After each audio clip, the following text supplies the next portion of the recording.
High বন্ধুরা, তো তোমরা অনেকটা দিন ধরে কিন্তু আমাদের কাছে রিকোয়েস্ট করছে জাকির নায়েক স্যারের ভিডিও আনার জন্য। আর আজ কিন্তু ফাইনালি আমরা জাকির নায়েক স্যারের ভিডিও নিয়ে চলে এসেছি, তোমাদের মতো পছন্দের আর কি ভিডিও নিয়ে। তো চলো সবার প্রথমে আমরা দেখে নিই যে আজকের টাইটেলটা কী আছে। তো বলছে এক প্রশ্নে সব পাল্টে দিল। এটা তো হবারই ছিল, একটা কেন, মানে অর্ধেক কেউ প্রশ্ন করলেও কিন্তু সেই প্রশ্নের জবাব দিয়ে সমস্ত কিছু পাল্টে দিতে পারে আমাদের জাকির নায়েক স্যার। তো যারা আমাদের চ্যানেল ফার্স্ট টাইম ভিজিট করছো, প্লিজ গাইস এটাকে সাবস্ক্রাইব করে দিও আর পাশে থাকা বেল আইকনটি অল করে দিও নিত্য নতুন ভিডিওর আপডেট পাওয়ার জন্য। তো আমাদের মেইন ভিডিও ডেসক্রিপশন বক্সে চলে আসবে, ওখান থেকে চেক আউট করে নিও। তো চলো আমাদের মেইন ভিডিও দেখা যাক। ব্রাদার, আমি ভাগ্যবান যে আমি একজন খ্রিস্টান নারী। আচ্ছা, ভাগ্যবান মনে করে নিজেকে। মানুষ যেন তাকে বিচ্ছিন্ন না করে মৃত্যু ছাড়া। আমাকে তথ্যসূত্র দিন, ব্যাস। বয়ান দেবেন না। যদি না বুঝেন দয়া করে স্ক্রিনে দেখুন।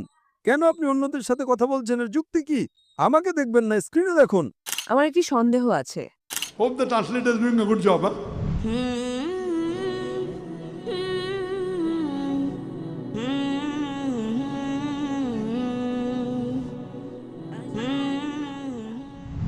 বোন, আপনি কি খ্রিস্টান? দুঃখিত, আপনি কি অমুসলিম নাকি মুসলিম? অমুসলিম। অমুসলিম। আমি খ্রিস্টান। খ্রিস্টান, হ্যাঁ বলুন। আমার নাম এন্না। আমি একজন প্রাইভেট কর্মচারী। আমি যা জিজ্ঞাসা করতে চাই তা হলো হাজার হাজার ইসলাম মানুষ। ধর্মের শিক্ষা সম্পর্কে আমার একটি সন্দেহ আছে। 5 ওয়াক্ত সালাতের বিষয়ে আমি সম্পূর্ণরূপে একমত। এটি সত্যিই আমাদের শৃঙ্খলাবদ্ধ করার জন্য, এবং আমার মতে এটি কিছুটা কঠিনও বটে, কিন্তু এটি ভালো। দ্বিতীয়ত, রমজান মাসে 30 দিন রোজা রাখাকেও আমি খুব ভালো বলে মনে করি। যে বিষয়টি আমাকে সন্দেহে ফেলে তা হলো বহুবিবাহ। আমার মতে বহুবিবাহ আমাদের মতো নারীদের জন্য অত্যন্ত ক্ষতিকর। যদিও বলা হয় যে এটা ইখলাসের সাথে করা হয়, আমার মতে এটিকে ইবাদতের নামে অন্য কোনো উদ্দেশ্যে ব্যবহার করা হতে পারে। তাহলে অন্য ধর্মে কেন বহুবিবাহ নেই? এবং আমার মনে হয় আমি ভাগ্যবান যে আমি একজন খ্রিস্টান নারী। ধন্যবাদ।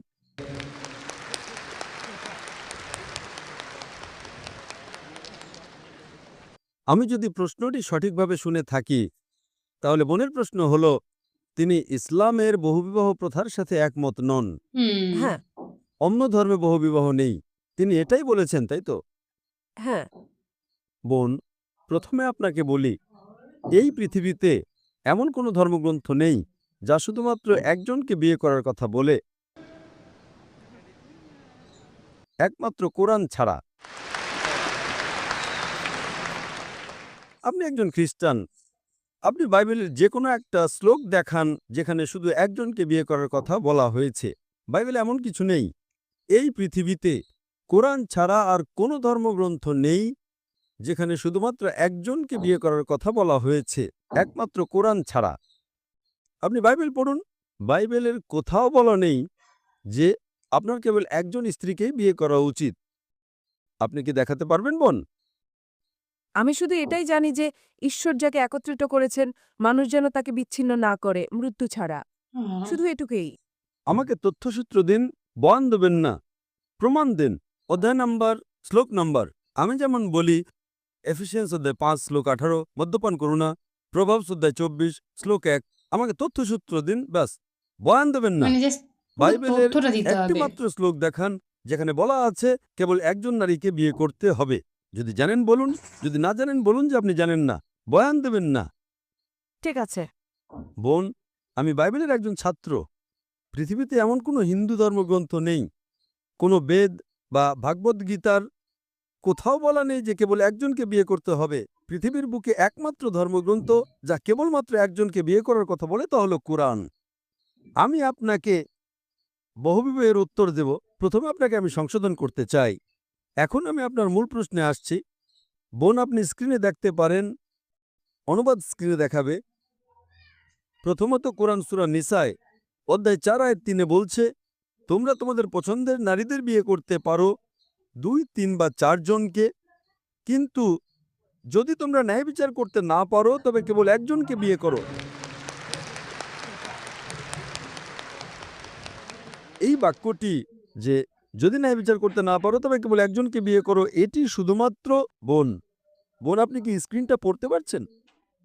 ওনাকে বলুন কথা না বলতে, ওনাকে বলুন স্ক্রিনটি পড়তে। বোন, আপনি যদি ইংরেজি বুঝেন আমাকে সরাসরি শুনেন, যদি না বুঝেন দয়া করে স্ক্রিনে দেখুন।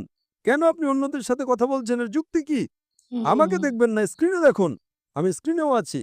হ্যাঁ, অনুবাদ তো চলছে, তাই না? অনুবাদ কি ঠিক আছে? সঠিক। Hope the translator is doing a good job. Huh? So, sister, don't talk with the other sister. She will not give the answer. I'm here. Okay? তো এখন বহুবিবাহ নিয়ে আপনার প্রশ্নের উত্তরে আসি। ঠিক আছে। যদি আপনি ধর্মগ্রন্থ পড়েন, যদি আপনি হিন্দু ধর্মগ্রন্থ পড়েন, হিন্দু ধর্মগ্রন্থে রামায়ণে শ্রীরামের পিতা রাজা দশরথের কথা পড়লে দেখবেন তার একাধিক স্ত্রী ছিল। যদি একাধিক? আপনি মহাভারত পড়েন, বোন স্ক্রিনে দেখুন, হ্যাঁ, হ্যাঁ, যদি মহাভারত পড়েন, শ্রীকৃষ্ণের কতজন স্ত্রী ছিল? 2 জন, 4 জন, 100, 1000, 16,108 জন স্ত্রী ছিল। 16,000 শ্রীকৃষ্ণের 16,108 জন স্ত্রী ছিল, বহুবিবাহ। তাহলে মুসলমানরা সর্বোচ্চ 4 জন রাখতে পারবে না কেন? ও, যদি আপনি বাইবেল যুক্তিযুক্ত পড়েন, কথা। বাইবেল অনুসারে আব্রাহামের 3 জন স্ত্রী ছিল, সলোমনের 700 জন স্ত্রী ছিল। বোন, আপনি কি খ্রিস্টান? তিনি খ্রিস্টান। হ্যাঁ, সলোমনের 700 জন স্ত্রী ছিল, আব্রাহামের 3 জন স্ত্রী ছিল। বাইবেলের কোথাও বলার নেই কেবল একজনকে বিয়ে করার কথা, কোথাও নেই। কিন্তু কোরআন বলছে সূরা নিসা অধ্যায় নম্বর 4 আয়াত নম্বর 3-এ, তোমাদের পছন্দের নারীদের বিয়ে করো 2, 3 বা 4 জনকে, কিন্তু যদি ন্যায় বিচার করতে না পারো তবে কেবল একজনকেই বিয়ে করো। হুম। ইসলামের এই বিধানের যৌক্তিক কারণ কি? আপনাকে একটা কথা বলি, ইসলামে বহুবিবাহ বাধ্যতামূলক নয়। এটা বাধ্যতামূলক নয় যা আপনাকে একাধিক বিয়ে করতেই হবে, It is mubah, optional. বাধ্যতামূলক Option. নয়। কিন্তু যদি আপনি একাধিক বিয়ে করেন এবং ন্যায় বিচার করতে না পারেন তবে আপনি সমস্যায় পড়বেন। ঠিক। তাই আপনি যদি একাধিক বিয়ে করতে পারেন, কিন্তু আপনাকে আপনার স্ত্রীদের মধ্যে ন্যায়পরায়ণ হতে হবে। কি কারণে ইসলাম কিছু পুরুষকে একাধিক স্ত্রী রাখার অনুমতি দিয়েছে? আজকের বিজ্ঞান আমাদের বলে যে প্রাকৃতিকভাবে পুরুষ এবং নারী প্রায় সমান অনুপাতে জন্মগ্রহণ করে, হুম, কিন্তু হুম। আজকের চিকিৎসা বিজ্ঞান আমাদের বলে যে শিশুকন্যা শিশু পুরুষের চেয়ে শক্তিশালী, সে পুরুষের চেয়ে ভালোভাবে রোগের বিরুদ্ধে লড়তে পারে। এই কারণেই শৈশবে শিশুকন্যাদের তুলনায় পুরুষ শিশুদের মধ্যে মৃত্যুর হার বেশি। প্রথমে আপনাকে বলি যে আপনি পুরো পৃথিবী দেখছেন, আজ যদি আপনি বিশ্লেষণ করেন তবে দেখবেন শুধুমাত্র নিউ ইয়র্কেই পুরুষের চেয়ে 10 লক্ষেরও বেশি নারী রয়েছে। শুধুমাত্র মার্কিন যুক্তরাষ্ট্রে পুরুষের চেয়ে 40 লক্ষেরও বেশি নারী রয়েছে। শুধুমাত্র রাশিয়াতেই 1 কোটিরও বেশি নারী রয়েছে। তাই আল্লাহ সুবহানাহু ওয়া তাআলা জানেন যে সারা বিশ্বে পুরুষের চেয়ে কত লক্ষ নারী বেশি। তাই যদি আপনি আজ বিশ্লেষণ করেন, হ্যাঁ, এমনকি যদি আমি আপনার সঙ্গে একমত হই যে একজন পুরুষের একজন নারীকেই বিয়ে করা উচিত, If one man should marry one woman, if I agree with you, তাহলেও নিউ ইয়র্কে 40 লক্ষের বেশি নারী থাকবে যারা পুরুষ সঙ্গী খুঁজে পাবে না। আপনি যদি আজ বিশ্লেষণ করেন, if you analyze today, চিকিৎসা বিজ্ঞানের দিক থেকে একজন শিশুকন্যা শিশুপুত্রের চেয়ে সুস্থ এবং সবল। জীবন চলার পথে যুদ্ধ, দুর্ঘটনা, মদ্যপানের কারণে যে মৃত্যুগুলো হয় তাতে নারীদের তুলনায় বেশি পুরুষ মারা যায়। ঠিক। তাই এর কারণে বাস্তব। আজ ভারত বা অন্যান্য কিছু দেশে যেখানে নারী ভ্রূণ হত্যা এবং নারী শিশু হত্যা হয়, ভারতে নারীর সংখ্যা পুরুষের চেয়ে কম। কেন? কারণ রিপোর্ট অনুযায়ী প্রতি বছর 10 লক্ষেরও বেশি ভ্রূণকে গর্ভপাত করানো হয় যখন জানা যায় যে তারা নারী। তামিলনাড়ু সরকারি হসপিটালের রিপোর্ট অনুযায়ী প্রতি 10 জন জীবন্ত জন্মগ্রহণকারী শিশুকন্যার মধ্যে 4 জনকে হত্যা করা হয়। এর কারণে ভারত এবং অন্যান্য কিছু দেশে নারী জনসংখ্যা কম। কিন্তু যদি আমরা এই শিশুকন্যা হত্যা, এই ভ্রূণ হত্যা বন্ধ করি, তাহলে ভারতেও নারী জনসংখ্যা পুরুষ জনসংখ্যার চেয়ে বেশি হয়ে যাবে। তাই ভারতে এবং অন্যান্য কিছু দেশে বিশ্বের এই মন্দ প্রথার কারণে নারী জনসংখ্যা কম। কিন্তু যদি আপনি নারীদেরকে স্পর্শ না করেন বা হত্যা না করেন, তাহলে ইন্ডিয়ায় পুরুষ জনসংখ্যা নারী জনসংখ্যার চেয়ে কম হয়ে যাবে। তাই আমি আপনাকে প্রশ্ন করছি বোন, হ্যাঁ, যদি আমি আপনার সাথে একমত হই যে প্রত্যেক নারীর কেবল একজন পুরুষকেই বিয়ে করা উচিত, শুধুমাত্র নিউ ইয়র্কে 10 লক্ষেরও বেশি নারী থাকবে, শুধুমাত্র আমেরিকা যুক্তরাষ্ট্রে 40 লক্ষেরও বেশি নারী থাকবে, শুধুমাত্র রাশিয়াতেই 1 কোটিরও বেশি নারী থাকবে। যদি একজন পুরুষ একজন নারীকে বিয়ে করে, তাহলে রাশিয়ার এই অতিরিক্ত 1 কোটি নারীর কি হবে? আমেরিকা যুক্তরাষ্ট্রের অতিরিক্ত 40 লক্ষ নারীর কি হবে? তাদের জন্য কি বিকল্প আছে? 2টো বিকল্প। তারা হয়তো এমন একজন পুরুষকে বিয়ে করবে যার ইতিমধ্যে একজন স্ত্রী আছে, অথবা তারা গণসম্পত্তি হয়ে যাবে। গণসম্পত্তি কত কঠিন একটি শব্দ। এটাই সবচেয়ে মার্জিত শব্দ যা আমি ব্যবহার করতে পারি বোন। তাই তার জন্য একমাত্র বিকল্প হলো সে হয়তো এমন একজন পুরুষকে বিয়ে করবে যার ইতিমধ্যে একজন স্ত্রী আছে, অথবা সে গণসম্পত্তি হয়ে যাবে। আমেরিকায় গণসম্পত্তি একটা সাধারণ ব্যাপার, খুবই সাধারণ। গড়ে একজন আমেরিকান পুরুষ একজন নারীকে বিয়ে করার আগে 8 জন ভিন্ন নারীর সাথে যৌন সম্পর্ক স্থাপন করে। সে বিয়ে করার পরে কতজনের সাথে সই তার কোনো পরিসংখ্যান নেই। তাই আমেরিকায় প্রেমিকা থাকাটা সাধারণ ব্যাপার। 2 জন, 5 জন, 10 জন, 20 জন, 30 জন, একাধিক আইনগত স্ত্রী রাখাটা গ্রহণযোগ্য নয়। কেন? এটা তাদের হজম হয় না। আমি জানি যে কোনো নারী তার স্বামীকে ভাগ করে নিতে চাইবে না, আমি এর সাথে একমত। কিন্তু যে কোনো ইসলামিক নারী যে উপলব্ধি করে যে তার আরেকজন বোন স্বামী খুঁজে পাচ্ছে না, সে তার বোনকে রক্ষা করার জন্য নিজের স্বামীকে ভাগ করে নিতে আপত্তি করবে না।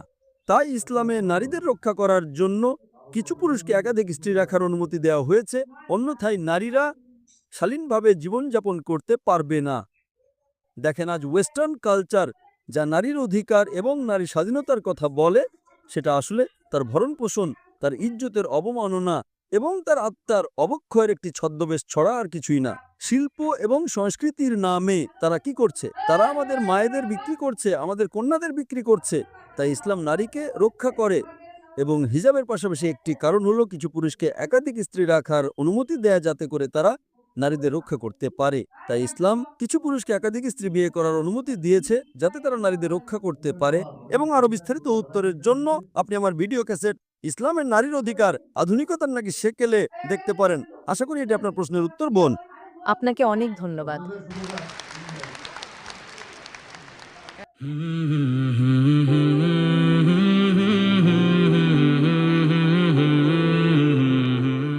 তো দেখো, এখানে স্যার কিন্তু খুব যুক্তিসঙ্গত একটা কথা বলেছিল, মানে বললো আর কি। মানে মেয়েটা জিজ্ঞাসা করলো যে এই যে মানে প্রচুর পরিমাণে যে বহু বিবাহটা হয়, এটার বিষয় কিন্তু আজকে মেইন টপিক ছিল এটাই। তো সেখানে কিন্তু স্যার অনেক সুন্দরভাবে গুছিয়ে কথাগুলো বললো যে যদি হিন্দু ধর্মে এটা হতে পারে যে 1600 বা কত বেশ বলেছিল, তো এতজন নারীকে যদি একজন বিবাহ করতে পারে, তাহলে এখানে কেন 4 জন নারী থাকতে পারে না, বা 5 জন নারী থাকতে পারে না? এবার স্যারের একটাই কথা যে এত মানে অনেকগুলো দেশে যেমন অনেক প্রচুর মানে মেয়ে আছে এখন, যেখানে যেই তুলনায় ছেলের সংখ্যা কিন্তু কম, মেয়ের সংখ্যা বেশি। সুতরাং এই যদি সেটাই হয় যে একজনকে বিয়ে করতে হবে, তাহলে আর সবার কী হবে? এটা কিন্তু একদমই সত্যি কথা যে যদি সেরকমই হয়, তাহলে ছেলের সংখ্যা যেহেতু কম, তাহলে যে কজন ছেলে আছে তাহলে সেই কজন মেয়েরই বিয়ে হবে, আদার্স কারো বিয়ে হবে না। মানে এটাই কিন্তু কথা হয়। তো তার জন্যই কিন্তু স্যার এত কিছু বললো যে তাহলে আর সবার কী হবে? আর সবার বিয়ে হবে বললেই কিন্তু স্যার এখানে বলছিলেন যে তাহলে তাদেরও তো বিয়ে করার দরকার আছে, বা তাদেরও কারোর সাথে সম্পর্কে মানে যাওয়ার দরকার আছে। তো তার উত্তর আশা করি সে খুব ভালোভাবে পেয়ে গেছে, কারণ স্যার ভীষণ যুক্তিসঙ্গত কথা দিয়ে কিন্তু আজকের ভিডিওটা মানে খুবই সুন্দর একটা ভিডিও তিনি আমাদের সামনে উপস্থাপন করলেন। তো তোমাদের কেমন লাগলো সেটা অবশ্যই আমাদেরকে জানিও। আর নেক্সট তোমরা কী ধরনের ভিডিও দেখতে চাও সেটা তো অবশ্যই আমাদের কমেন্ট সেকশনে কি কমেন্ট করো, আমরা সেই ভিডিও নিয়ে নেক্সট চলে আসবো। কারণ তোমরা যেই পরিমাণে আমাদের কাছে রিকোয়েস্ট করছো, হ্যাঁ কয়েকজন হুজুরের ভিডিও আমরা নিয়ে আসতে পারছি না, কিন্তু মানে কি বলো তো, পরপর ভিডিও যেহেতু কিছু কিছু কারণে কিন্তু তোমরা নিশ্চয়ই দেখেছো যে কিছুদিন ভিডিও করা হয়নি, তো তার জন্য কিন্তু একটু দেরি হচ্ছে, কিন্তু সেই ভিডিও অবশ্যই তোমাদের জন্য নিয়ে চলে আসবো। তো অবশ্যই আমাদের চ্যানেলটাকে তোমরা সাবস্ক্রাইব করতে থাকো। তো চলো আজকের মতো এখানেই, নেক্সট কোনো ভালো ভিডিওর সাথে তোমাদের সাথে আবার দেখা হবে। আজকের মতো এখানেই, টাটা।